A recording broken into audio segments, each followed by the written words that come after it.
Get ready for the dictation in 3, 2, 1, start.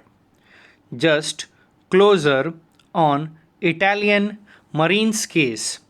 The focus must be on adequate compensation for families of fishermen killed by Marines.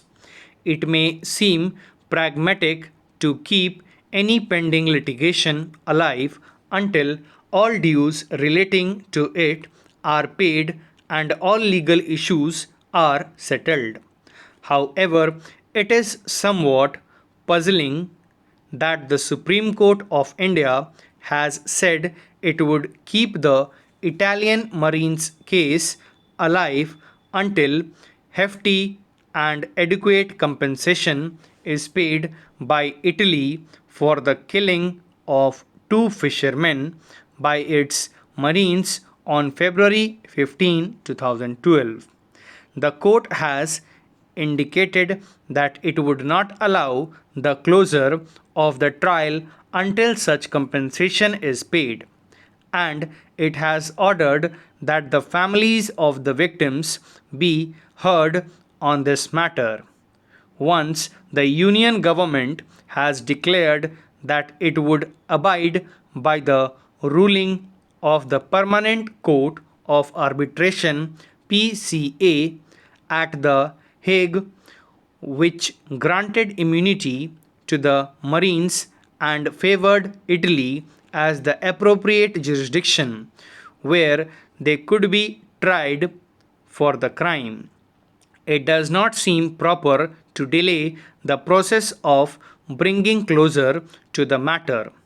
For one thing, the PCA, an arbitral tribunal that adjudicates disputes under the United Nations Convention on the Law of the Sea UNCLOS,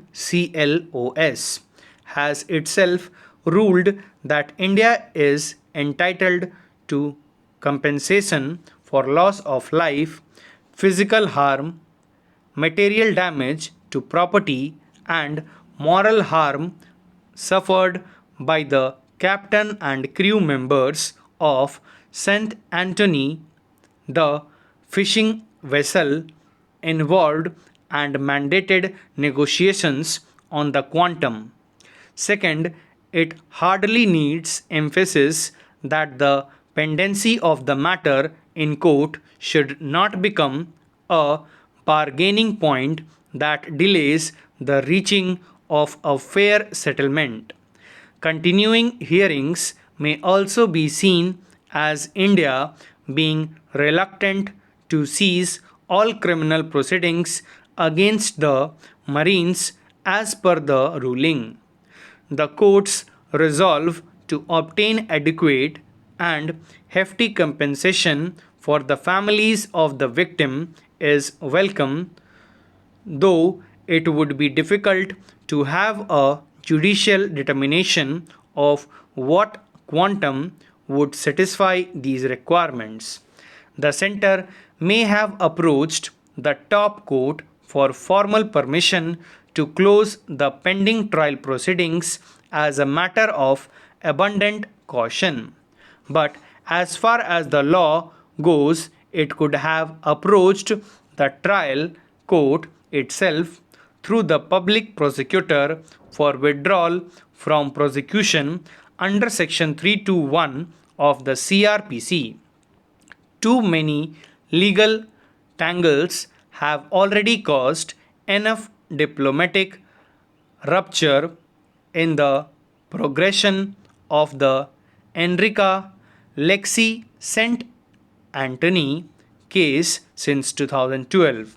Article 253 of the Constitution, which says Parliament may enact a law to give effect to any international treaty or convention, has been cited to argue that in view of the arbitral court's finding on jurisdiction being in conflict with the Supreme Court's ruling in 2013 that the Union government alone can try the case, a law may be needed before the trial is closed.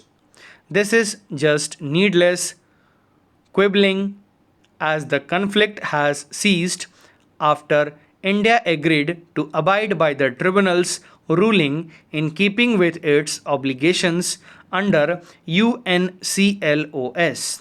India's focus should now be on negotiating for compensation and ensuring a purposive criminal trial in Italy. Stop. Thank you.